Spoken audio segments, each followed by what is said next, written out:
Hey there, you're looking kind of cute. Don't forget to subscribe and check out all my other socials. Enjoy. In the early morning, sunlight came into Lucas's room and made bright lines on the wooden floor. He sat on the edge of his bed and looked at a purple dress on the white blanket. His heart beat fast. He said quietly, "Just one day. That's all." He put on the dress. It felt strange but easy to wear. It was very different from his normal clothes. He touched the cloth on his chest. It felt soft and new. He looked in the bathroom mirror and saw a face that did not look like him. The purple dress looked very bright on his body, which still looked very much like a man's, but he felt calm. He turned to the side and looked at himself. His short brown hair did not match the dress. He said, "Maybe just the nails first." The nail salon on 5th Street had always intimidated him. He'd walked past it countless times on his way to the hardware store next door, never imagining he'd step inside. The bell chimed as he pushed open the glass door. "Welcome! What can I do for you today?" The technician, a petite woman in a pink smock, gestured to an empty chair. Lucas cleared his throat. "I'd like a manicure, with polish." "What color?" His eyes scanned the wall of bottles. "Red, bright red." As the technician worked, filing and shaping his nails, Lucas watched other customers. Women chatted casually, flipping through magazines. No one paid him any attention. The normalcy of it all surprised him. "Beautiful!" The technician held up his hand. The glossy red nails caught the light. "Thank you." Outside, Lucas flexed his fingers, mesmerized by the flash of color. Each movement reminded him of this small rebellion against his everyday self. Back home, he changed into the purple dress again. This time, he added black flats he'd ordered online. The shoes pinched slightly, but he could walk in them. He practiced in front of the mirror, trying to soften his gait. The front door clicked open. "Lucas, you home?" Jade's voice sent panic through him. He hadn't expected her until evening. "In the bedroom!" Footsteps approached. The door swung open. Jade froze in the doorway, her mouth forming a small O. Her blonde hair was pulled back in a ponytail, and she wore her usual workout clothes, gray leggings and a blue tank top. "Lucas?" "I can explain." She stepped closer, her green eyes studying him. "You look different." "I know it's strange, I just wanted to try. No, I mean different in a good way." She circled him slowly. "The color suits you." "Really?" "Your nails match the dress perfectly." She took his hand, examining the manicure. "How long have you been thinking about this?" "Months, maybe longer." Jade sat on the bed, patting the space beside her. "Why didn't you tell me?" Lucas joined her, the dress rustling as he moved. "I wasn't sure how you'd react. We're engaged. This changes things." "Does it? You're still you." "But I'm wearing a dress." "So? Remember when I dyed my hair black last year? You said I looked like a different person, but you still loved me." "That's not the same." "Isn't it?" She tucked a strand of his brown hair behind his ear. "We're having dinner with Marcus and Elena tonight. You should come like this." "Absolutely not." "Why?" "They'll think I've lost my mind." "They're our friends. They love you." Lucas stood, pacing to the window. The purple dress swished around his knees. "I can't even walk properly in these shoes." "Then practice. We have 3 hours." For the next hour, Jade coached him. She showed him how to sit with his knees together, how to smooth the dress when standing. She raided her makeup bag, applying subtle touches, mascara, lip gloss, a hint of blush. "Your face is naturally delicate," she observed, blending foundation along his jawline. "With your brown hair a bit longer, you'd be stunning." "I'm not trying to be stunning. I just want to feel comfortable." "Then be comfortable, but also be fabulous." By 6 o'clock, Lucas had transformed. The purple dress no longer looked like a costume. Combined with Jade's makeup techniques and his red nails, he appeared softer, more feminine. "One more thing." Jade fastened a silver necklace around his neck. "Perfect." The restaurant buzzed with Saturday night energy. Lucas gripped Jade's hand as they entered, his black flats clicking on the tile floor. Several heads turned. "There they are!" Marcus waved from a corner booth. Elena stood as they approached, her eyes widening. She wore a green sundress that complemented her olive skin. "Lucas, is that you?" "Hi." Marcus, dressed in khakis and a white button-down, studied him carefully. "This is new." "Very new," Lucas admitted, sliding into the booth. The dress rode up slightly. He tugged it down. "You look beautiful," Elena said. "Seriously, that color is amazing on you." "Thanks." The waiter appeared, a young man with bleached tips and a practiced smile. "Good evening. Can I start you with drinks?" "White wine," Jade ordered. "For both of us." As the waiter left, Marcus leaned forward. "So, are you transitioning?" "I don't know, maybe. I'm figuring it out." "Fair enough." Marcus raised his water glass. "To figuring things out." They clinked glasses.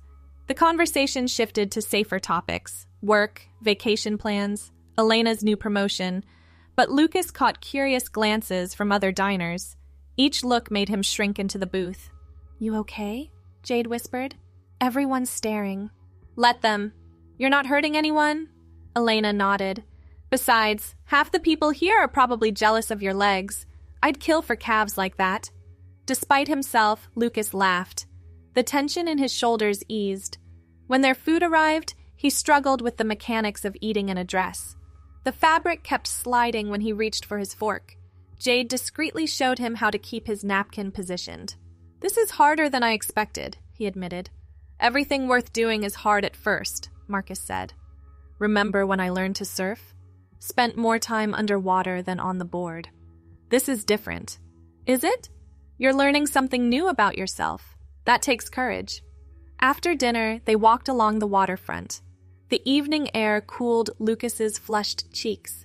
His reflection in store windows still startled him. The purple dress, the careful makeup, the feminine silhouette. "I should change before work Monday," he said. Jade stopped walking.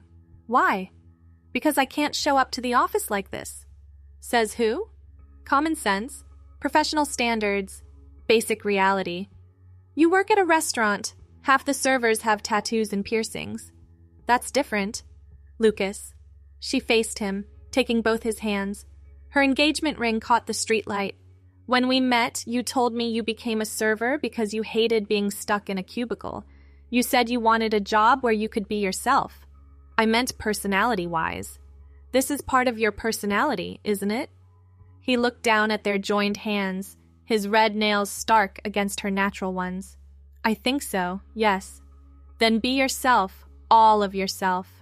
That night, Lucas stood before his closet, cataloging his male clothes. Jeans, t-shirts, button-downs, a uniform of masculinity he'd worn without question for 28 years. The purple dress hung on the door, a splash of color among the neutral tones. He touched the fabric.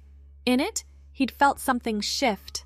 Not just his appearance, but something deeper. A lightness, a rightness. "Coming to bed?" Jade called. "In a minute." He changed into pajamas, his usual plaid pants and white t-shirt. But the red nail polish remained, a reminder of the day's exploration. Sunday passed in a blur of preparation.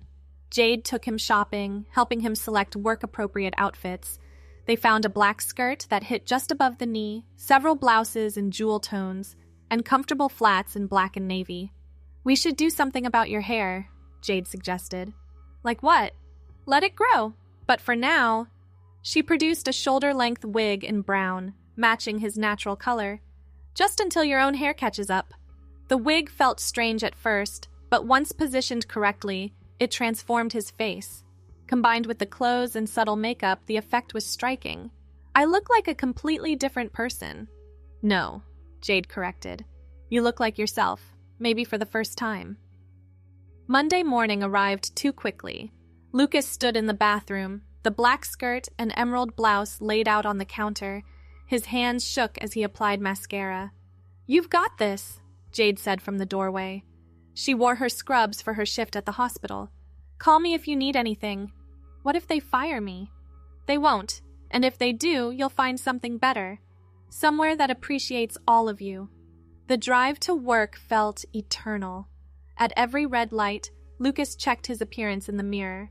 The brown wig framed his face naturally. The emerald blouse brought out his eyes. He looked professional, feminine, terrified. The restaurant parking lot was nearly empty, only the morning prep crew's cars. Lucas sat in his car, engine running, watching the back entrance. Now or never. He grabbed his purse, another new addition, and walked inside. The kitchen smelled of fresh bread and brewing coffee. Ricardo, the head chef, looked up from his prep list. His eyebrows rose. "Lucas? Hi. You look different." "Yeah, I hope that's okay." Ricardo shrugged. "Can you still carry 3 plates at once?" "Of course." "Then we're good. Better tell Sharon, though. She'll want to update your name tag." The morning passed in a whirlwind of setup tasks. Other servers trickled in, each reacting differently. Some stared. Some complimented the blouse. Trevor, who worked the bar, wolf whistled until Ricardo threatened him with a ladle. "Ignore him," whispered Amy, tying her apron. "You look gorgeous." "Way better than my first day in a skirt. I tripped over my own feet and spilled marinara everywhere." Sharon, the manager, pulled Lucas aside before the lunch rush. Her gray hair was pinned in its usual bun, and her expression was unreadable. "We need to talk." Lucas's stomach dropped. "I can explain." "No need. Amy filled me in. What name should I put on your new tag?" "Oh, Lucas is fine for now." "You sure? We can change it anytime." "Maybe. Luna?" "I've been thinking about it." Sharon smiled. "Luna it is. I'll have it ready by tomorrow." The lunch crowd tested Luna's confidence. Regular customers did double takes. One elderly man asked if Lucas was sick. A group of college students whispered and giggled. But Luna pushed through, focusing on the familiar rhythm of service. Take orders, deliver food, refill drinks. The black skirt swished as she moved between tables. The emerald blouse stayed neatly tucked. "Excuse me?" A middle-aged woman at table 6 raised her hand. "Are you new here?" "No, ma'am. I've worked here 2 years." "Oh, you look familiar, but different somehow." "I made some changes recently." The woman studied her. "Well, they suit you. Could we get more bread?" "Right away." By the afternoon lull, Luna's feet ached from the new shoes, but her spirits soared. She'd survived the lunch rush. No disasters, no confrontations. Just work, as usual, in unusual clothes. "How you holding up?" Amy asked during their break. "Better than expected. The first day's always hardest. Tomorrow will be easier." Luna sat in the break room, checking her phone. Jade had sent a stream of encouraging texts. Marcus shared a photo from Saturday's dinner with the caption, "Squad Goals." Even her sister had somehow heard and sent a heart emoji. "Ready for dinner shift?" Ricardo called. Luna stood, smoothing her skirt. Ready. The evening brought new challenges. The lighting was dimmer, making her feel more visible somehow. A table of businessmen made her uncomfortable with their stares. But she maintained her composure, serving professionally despite sweaty palms. Around 8, a familiar face appeared. Mrs. Patterson, a regular who always ordered the salmon, sat at her usual table. Luna approached cautiously. "Good evening, Mrs. Patterson." The elderly woman squinted through her glasses. "Lucas, is that you, dear?" "It's Luna now, actually." "Luna, how lovely." Mrs. Patterson patted her hand. "You look radiant, much happier than before." "Thank you." "The usual?" "Please. And dear, confidence is your best accessory. Wear it well." The night wound down gradually. Luna found her rhythm, moving efficiently despite the unfamiliar clothes. Her co-workers adapted quickly, using her new name naturally. Even Trevor apologized for his morning behavior. "I was being an ass. You look good. Happy." "Thanks." "Seriously, it's like you're glowing or something."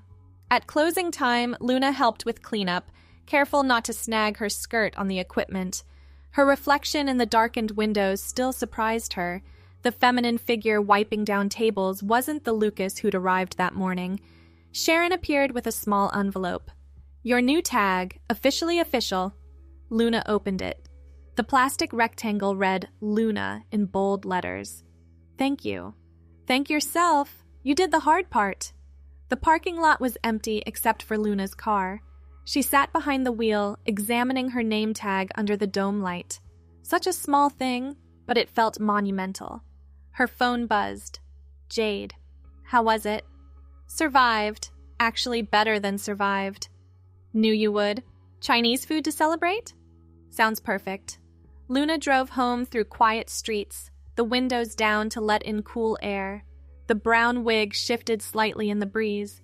Tomorrow she'd secure it better. Maybe try a different blouse. The navy flats instead of black. At a stoplight, she caught her reflection one more time. The woman looking back seemed comfortable. Natural. Right. The light turned green. Luna pressed the accelerator, heading home to Jade, to Chinese food, to a future that suddenly felt full of possibility. Over the following weeks, Luna settled into her new routine. Each morning brought the ritual of transformation.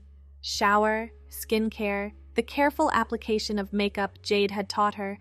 The brown wig became second nature, though her natural hair had started growing out beneath it. Her wardrobe expanded gradually. The black skirt gained sisters in navy and gray. Blouses multiplied in jewel tones. Sapphire, amethyst, ruby. She discovered the joy of accessories, how a simple necklace could complete an outfit. At work, the initial novelty faded. Regular customers adapted, some faster than others. New patrons never questioned the woman in the emerald blouse taking their orders. Luna developed her own style of service, efficient but warm, professional but approachable. You've really found yourself, Amy observed one afternoon. They sat in the break room, comparing notes on difficult customers. It feels that way. No, seriously, before you were good at your job, now you're exceptional, like you're not holding anything back. Luna considered this. The constant effort of maintaining a masculine facade had drained energy she hadn't realized she was spending. Now that energy went into genuine connections with customers, into perfecting her craft. Marcus and Elena became regular dinner companions. They explored restaurants across the city, Luna growing more confident with each outing.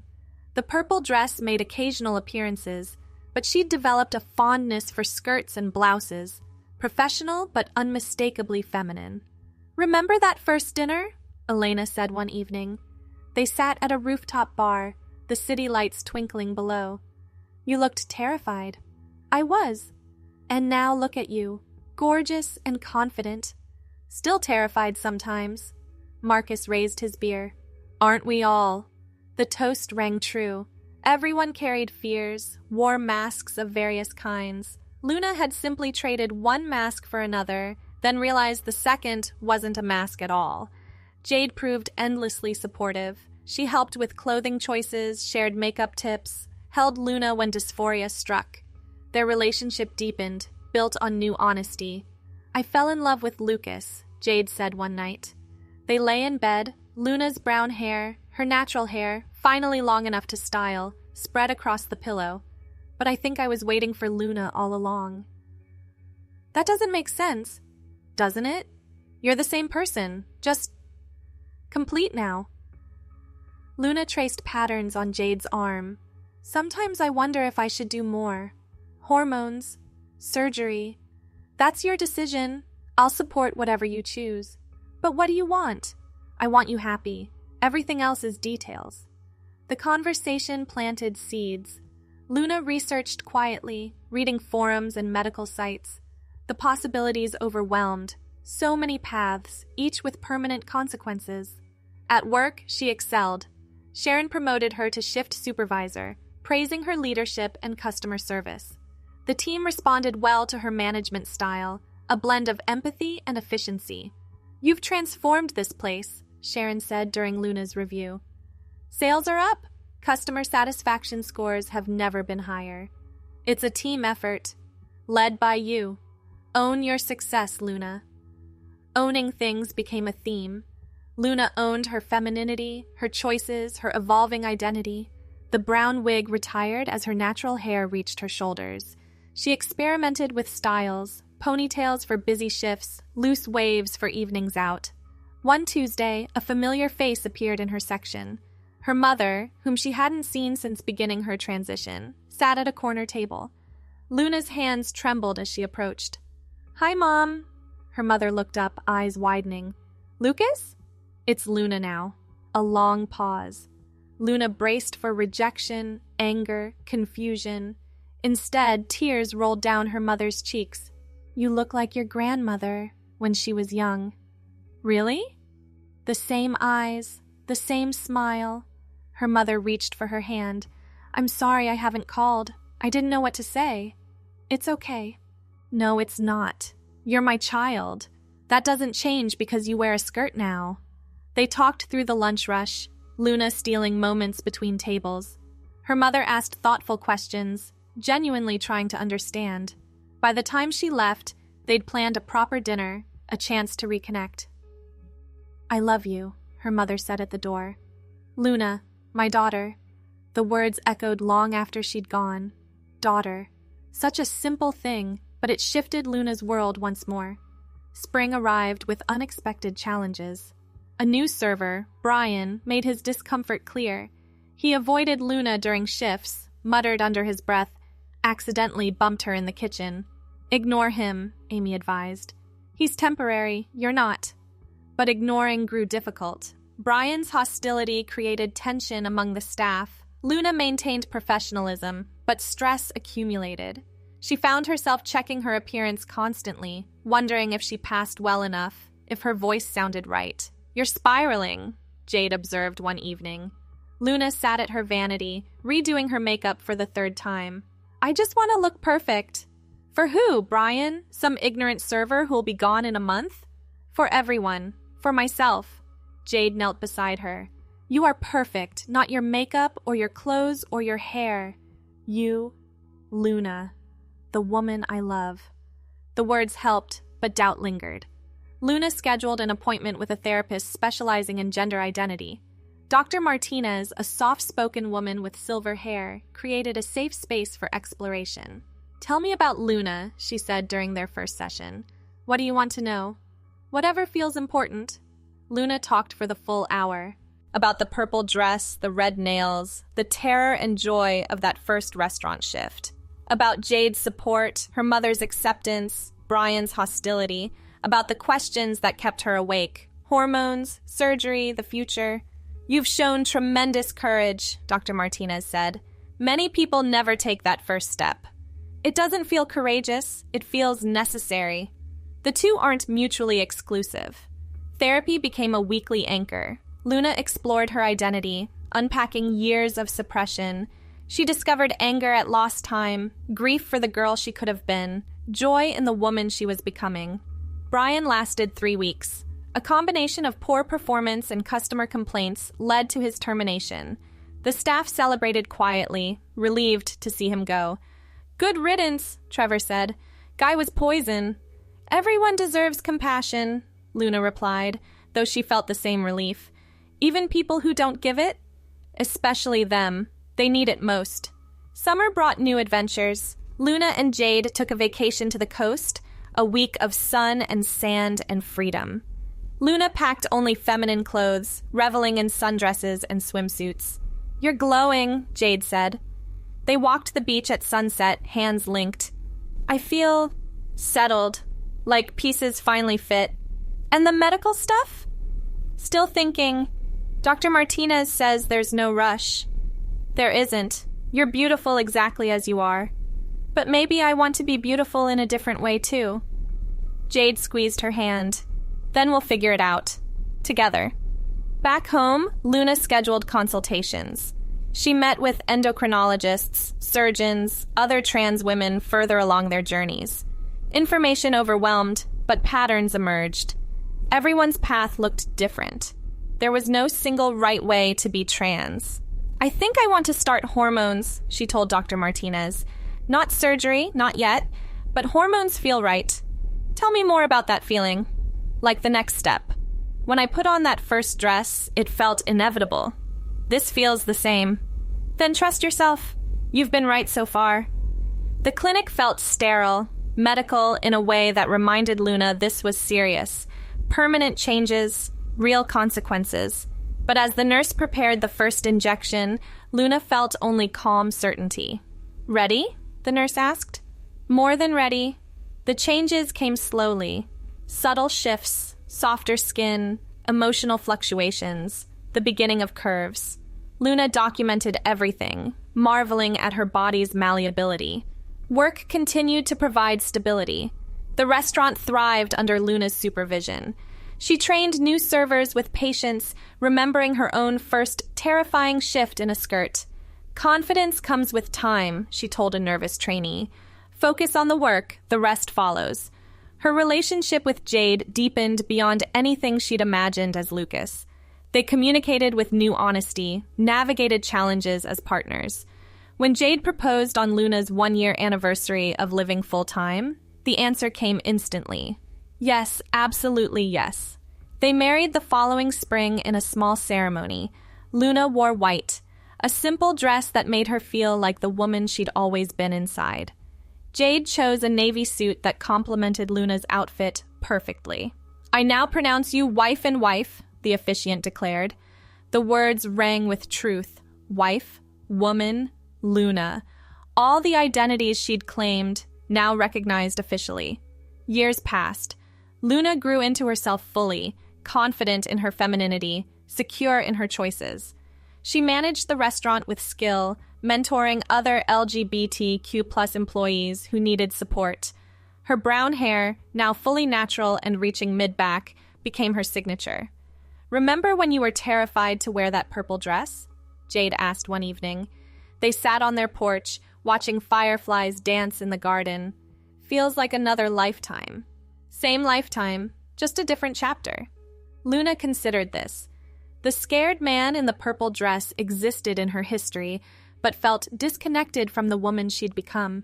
Growth meant integration, not erasure. "I'm glad he was brave enough to try," she said finally. "Me too. Let us here." Here was good. Here was home, in her body, in her marriage, in her life. The journey from Lucas to Luna had been winding, sometimes painful, always necessary. She wouldn't change a moment. Thanks for watching. Don't forget to check out my other socials if you want more content, early access, behind the scenes, and more. All links down below.